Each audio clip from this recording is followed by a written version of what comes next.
Türkmenistan devletinin pasport alma uğrundaki basabaslık ve migrasiya gulluklarındaki paraxorluk baradaki habarların arasında migrasiya idarelerinde barlıklar ve tutukluklar bilen bağlı ýagdaýlar ma'lum boldy. Türkmenabadyň döwlet idarelerindäki çeşmelerin azatlyga gurrun bermegine görä may aýynyň ortalarynda Libap vilayatynyň migrasiya gullugynda 3 tane işgär azatlykdan mahrum edilipdir. Tutsuk edilenlerin kimligini we olaryň haýsy wezipede işlendigini aýdyp biljekdir.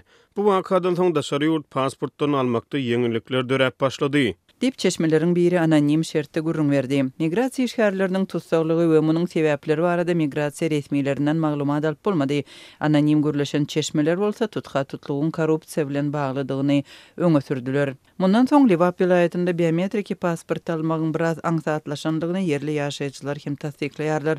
Türkmenabadyň golaýyndaky etraplaryň ýaşaýjysynyň 3-nji maýda azatlyga gurrun bermegine görä biometrik pasportlaryny täzelemek we almak üçin ýöredilen we 2025-nji ýyla çenli uzan nowatlar ýatyrylypdyr. Meniň 18 ýaşlyk ýaşdygym Süýl mektebi tamamlady. Aktygym biometrik pasporty almak üçin 6 ay mundan ozal nowata durupdy. İşgärler tutuk edildi diýip ýyl arasynda habar ýaýrandan soň aktygym täzeden migrasiya bölümine degişleri itminamalar bilen bardy we 15 güniň içinde oňa täze pasport berildi. Men haýran galdym. Dip azatlyk bilen anonim gürleşen ýaşaýjy aýtdy.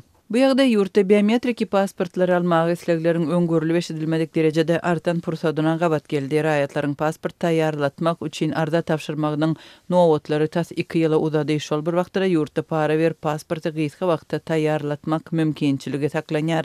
Migrasiya gulluklarynda derňewler we işgärleriň saklanmagy bilen bagly ýagdaýlar öňem bolupdy. Noýabrda Aşgabatdan iýerilen ýörite derňew topary Balkan vilayatynyň migrasiya idarelerinde barlyk geçirip, onuň netijesinde 5 migrasiya ofiseri paraxorluk bilen baglylykda tutsak edilipdi.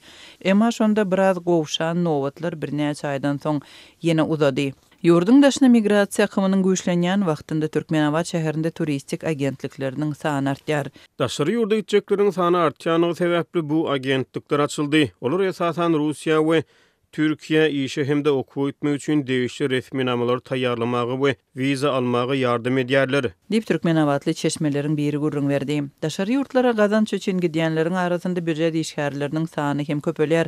Hatda güýç edaralarynyň şol sanda harbiýlaryň we polisiýa işgärleriniň arasynda işinden meýletin çykyp daşary ýurtlara gazança gidýänler duş gelýär. Vilayatyň güýç edaralarynyň birinde işleýän çeşme işi sebäpli özüniň ýurtdan çykmak mümkinçiliginiň ýokdugyny polisiýa işgärlerine pasport berilmeýänligini gurrun berdi. Meniň zagran pasport almak derdim ýok. Polisiýa işgärlerini aňsatlyk bilen daşary ýurda çykarmaýarlar. Dip Türkmenabadly polisiýa işgäri anonim şertde gurrun berdi. Ol polisiýa işgärleriniň ýurdun daşyna çykarylmazlygy üçin kanuny düzgünleriň bardygyny belledi. Gadagançylyk Türkmenistanyň migrasiýa kanunynyň 30-njy maddasynyň 1-nji bölüminiň 10-njy bendine esaslanýar. 30-njy madda raýatyň Türkmenistandan gitmegini wagtlaýyn çäklendirmek üçin esaslary gözüňinde tutup 1-nji bölüminiň 10-njy bendi Türkmenistanyň milli howpsuzlyk bähwitlerine ters gelýän ýagdaýda daşary ýurda gitmekligi wagtlaýyn çäklendirýär. Türkmenistanda pasport edilmek bilen bagly kynçylyklar diňe bir nowatlar bilen çäklenmeýär. Pasport üçin arza tapşyrýanlardan edilýän talaplaryň sany hem artýar. Mundan ozal biometriki pasport alyp soňky 5 ýylyň dowamında daşary ýurtlara seýahat etmedik raýatlara täze biometriki pasportlaryň çykarylyp berilmeýänligi ma'lum boldy. Ondan öň kämillik ýaşyny etmedik çağlary bolan raýatlara şeýlede 3 arka resmi namatyny berip bilmedik raýatlara SSSR döwründe berilen doguluş hakyndaky şahadatnamalar raýatlara biometriki pasportynyň berilmezligi bilen bagly ýagdaýlar ýüze çykypdy.